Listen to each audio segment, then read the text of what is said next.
Today, we will train your English voice with any, the negative. We use any in negative sentences. Any is an unspecified amount. That means we don't know the exact number or amount of something. So, let's have a look at these examples. I don't have any money. There isn't any milk left. And we didn't do any exercise yesterday. So, with any, we can use different tenses. For example, we can use the present tense, which talks about actions happening now.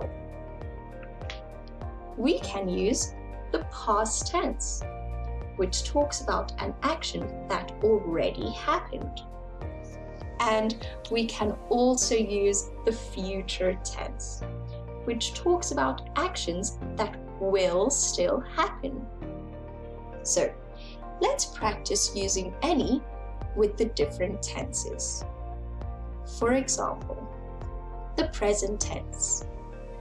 I don't need any help.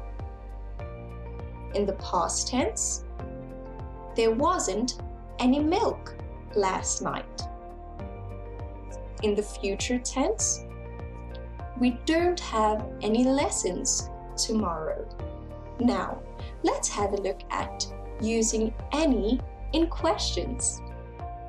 In most questions, but not all, we use any.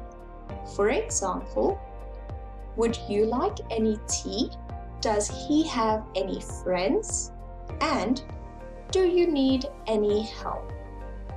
So the same with negative sentences using any, we can also use the different tenses in questions. For example, in the present tense, do we need any rice? In the past, did you have any milk last night? And in the future tense, will you have any money next week?